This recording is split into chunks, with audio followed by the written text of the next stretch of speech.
Bonsoir à tous, merci de nous retrouver pour cette nouvelle édition. On commence avec les titres. Rodrigue appelé aux urnes ce dimanche, 77,16% des Rodriguais, soit 24 268 électeurs ont accompli leur devoir civique.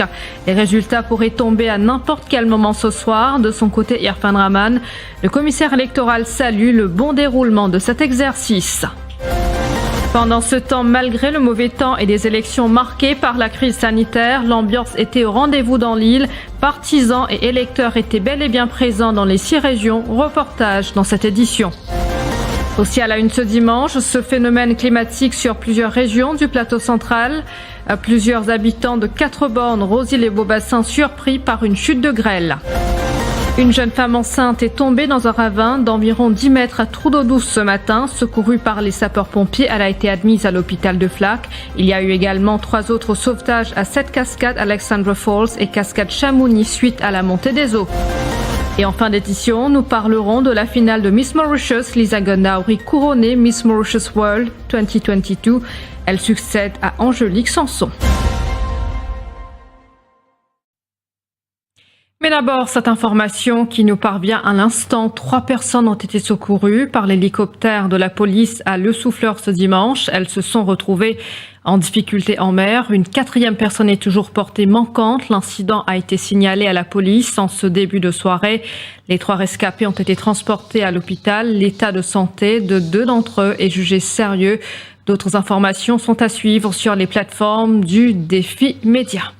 Je vous le disais il y a un instant, clap de fin pour l'exercice de vote pour les élections régionales à Rodrigue. 24 268 électeurs sur les 31 450 inscrits ont accompli leur devoir civique, ce qui représente un taux de participation globale de 77,16%. Les bureaux de vote ont fermé leurs portes à 15h cet après-midi. L'exercice du dépouillement a lieu en ce moment. Les résultats seront connus ce soir. Christine Anélan. Au numéro 1, la ferme a enregistré sur 5 373 électeurs un pourcentage de 75,25% de vote. Au numéro 2, Maréchal, sur 4 459 électeurs, 77,04% de Rodriguais ont accompli leur devoir civique. Sur 5 857 votes, 78,83% de votes ont été enregistrés au numéro 3, Saint-Gabriel. Au numéro 4, Abbé aux Huîtres, on compte 75,63% de votes sur 4 534 électeurs. Sur 5 979 électeurs, 78,36% ont été enregistrés au numéro 5, à Port-Mathurin. Et au numéro 6, à Grande-Montagne, sur un total de 5 248 électeurs, 77,34% de votes ont été enregistrés. À noter que depuis ce matin, 4 personnes n'ont pu voter parce que leur nom était enregistré sur la liste électorale de Maurice, selon la cellule de communication de la commission électorale. Et les électeurs ont eu à choisir aujourd'hui parmi les 37 candidats en lice pour les 12 sièges à l'Assemblée régionale de Rodrigue. Irfan Rahman, le commissaire électoral, salue le bon comportement des électeurs pendant ce scrutin.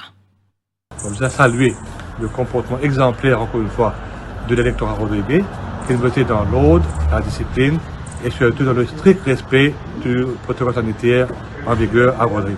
On va nous saluer le commitment et le dedication de nos fonctionnaires sous la férule de nos returning officers et de leurs adjoints, les députés returning officers. Il faut faire ressortir qu'aujourd'hui, heureusement, pas qu'il n'y ait aucun incident à déplorer. Tout passe dans le calme et dans un climat apaisé. Pas qu'il n'y ait aucun incident à déplorer. Il y a un grand esprit de camaraderie entre les partis politiques, leurs agents et même les électeurs qui viennent voter en grand nombre, on besoin de dire, malgré le fait qu'il y a le Covid à Rodrigue. À la fin de la journée, il y a 77,17% de votants qui nous pensaient très très honorables et qui n'avaient fait une dégression de 3 points comparé à 2017, mais ils m'ont pensé des très raisonnables et très honorables dans les circonstances. Dans 1 ou 2 centres de vote, le comptage est bien fini. Maintenant, il y a la considération des votes dans le bureau du Senior Presiding Officer et ça peut terminer d'un instant à l'autre. Et comme nous prenons un de résultats, les autres commencent à tomber assez rapidement. Et moi, j'espérais d'ici 9h, 9h30, nous carrer les résultats finaux pour Rodrigue, pour les résultats de 2022. L'ambiance était au rendez-vous pour cette joute électorale ce dimanche et ce malgré le mauvais temps et les consignes sanitaires à respecter dans les 6 régions comme à chaque scrutin. La musique résonnait dans les bases situées à 200 mètres des différents centres de vote et les oriflammes de toutes les couleurs étaient aussi bel et bien présents. Reportage. Les festivités qui précèdent le décompte des voix est inscrit dans le folklore des élections régionales, indique Georges de Port-Sud-Est. L'ambiance de ce matin, c'est tout le pays, tout le calopé, l'ambiance sale, tout le calopé, et tout le monde est content pour un changement, pour comment on va dire, pour revenir, pour obéir, revenir, pour un plus de développement dans le pays. Pour un plus de développement dans le pays. À la ferme, une votante raconte que malgré l'adversité politique, il règne une ambiance plutôt bon enfant. Là, tranquille, tout se passe comme il faut. Et je suis bien content qu'il y ait dans mon petit endroit, tout se passe bien. Nous tous citoyens. Dans le respect de l'adversaire. Et comment on trouve la tendance?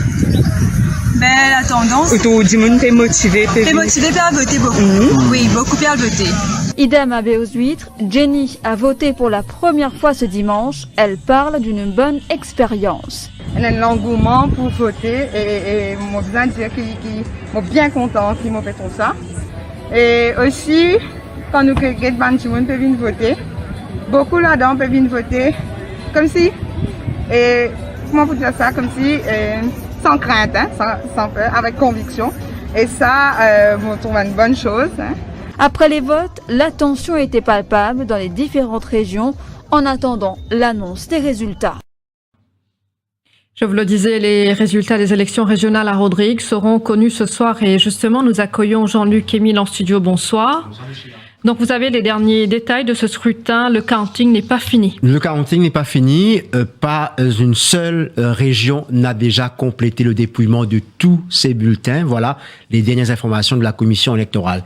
Il va sans dire que beaucoup de rumeurs ce soir par rapport à ce qui se passe, mais l'électorat des deux côtés jubile.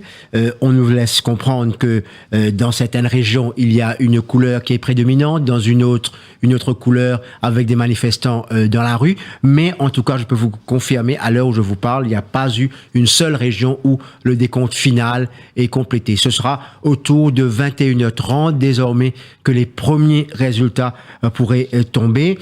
Alors, on comprend que c'est encore très serré au vu des résultats école par école. Alors, pour la petite histoire, pourquoi ces rumeurs dans certaines régions? Parce que ce sont des résultats par école qui sont commentés dans la rue, mais bien évidemment, ce n'est pas le cas. Il faudra attendre les résultats par région, chaque région, et la proclamation officielle des résultats. Alors, une situation assez inédite parce que jamais Rodrigue n'a connu pareille situation. On a toujours une tendance qui se dessine après les premiers résultats partiels, mais là, dans ce cas de figure, il n'y a pas de résultats partiels, donc il faudra attendre les résultats, donc la proclamation officielle des résultats qui devrait sans doute tomber autour de 21h, 21h30. D'accord, merci beaucoup Jean-Luc pour toutes ces précisions. Donc je vous rappelle que nous avons également une émission spéciale sur les élections régionales à Rodrigue que vous allez pouvoir suivre juste après cette édition d'Info Soirée avec bien sûr Jean-Luc Émile et ses intervenants. Également là, ce dimanche, un phénomène rare s'est produit dans les régions de Beaubassin, Rosy, les 4 bandes cet après-midi. Des granules de glace sont tombées du ciel. Selon la station météo de Vaqua, des anomalies ont été observées en termes de température. Conséquence, une baisse dans le freezing level qui est favorable à la formation de granules de glace. La famille Coquille, la trèfle Rosy, a été émerveillée par ce phénomène climatique. Ravi, 19 ans, affirme que c'est du jamais vu. Vers midi par là, nous sommes assis dans la salle et nous avons fait taper l'autre, je pense, un petit caillou. Nous sommes sortis, on trouve comme des glaçons. Et on dit à mon papa, et sortis de haut, il est venu dire moi, ça l'a agréé, il n'a pas eu de toute la nuit, c'est venu guetter. Et 30 minutes par là, il gagne, là, il n'a pas été. Après, il guettait la plaie, qui glacée. Là, pour le moment, le soleil, que nous sommes. Nous avons attrapé comment dire, une glace au même, mais tu sais, on prend une manger, tout. C'est un phénomène qui, première fois, il est arrivé, première fois, une expérience, ça, que nous restait, d'être mené. Cet accident à Trou-d'Eau-Douce ce matin, une jeune femme enceinte est tombée dans un ravin d'environ 10 mètres, âgée de 24 ans. Elle a heureusement été secourue par les sapeurs-pompiers. La victime blessée au genou a été admise à l'hôpital Bruno Tchang à Flac et les pompiers ont été très sollicités en ce dimanche. Il y a eu 3 autres sauvetages à 7 cascades Alexandra Falls et cascade Chamonix suite à la montée des eaux. Au total, 37 personnes ont été secourues. Un incendie de véhicule aussi a été signalé. Cela s'est produit à Anse-Jonchée ce matin. Une voiture a pris feu suite après une collision avec un autobus. Parallèlement plutôt, une voiture a fait une sortie de route cet après-midi sur la route menant à Grand Bassin. Le véhicule a terminé sa course dans un caniveau. Aucun blessé n'est à déplorer. Le conducteur a pris la fuite peu après les faits. La police de Vakwa a été mandée sur place pour les besoins de l'enquête. Les derniers pèlerins se trouvent toujours au Gangatalaw ce dimanche et vont rebrousser chemin pour regagner leur domicile avant le Mahashivratri qui sera célébré ce mardi. Le commissaire de police Anil Kumardip se trouvait sur place ce dimanche pour s'assurer que tout se passe dans les meilleures conditions. Il demande aux pèlerins d'être très vigilants en raison du temps pluvieux. Presque tous les jours, Mola. C'est pour guetter un petit peu, si pas tout se déroule correctement d'après l'instruction qui finit donner. Deuxième, pour aussi guetter un petit peu dans quelles conditions les policiers peuvent travailler. Et comment nous dire, pèlerins aussi, ils peuvent marcher, ils retournent sur la case très en sécurité. Et comme ça, je pense qu'il est pour un bien-être pour le pays. De tout peut prier, surtout, je tenais en tête qui nous élimine sa pandémie qui est dans là. Alors, moi, je souhaite ban pèlerin qui de retour, bon courage. Mon venu aujourd'hui, comme vous connaissez, le météo fin émet aussi un avis de forte pluie. Alors, automatiquement, mon venu, mon fin des autres, bon travail, oui, mais prends précaution, get un petit peu écoute météo, reste très vigilant et en même temps, nous pouvons sensibiliser aussi ban pèlerin pour notre propre sécurité aussi, pour le cas prendre ban précautions nécessaires. Je suis capable de dire que jusqu'à l'heure, tout peut passer dans les meilleures conditions. On se retrouve après cette pause.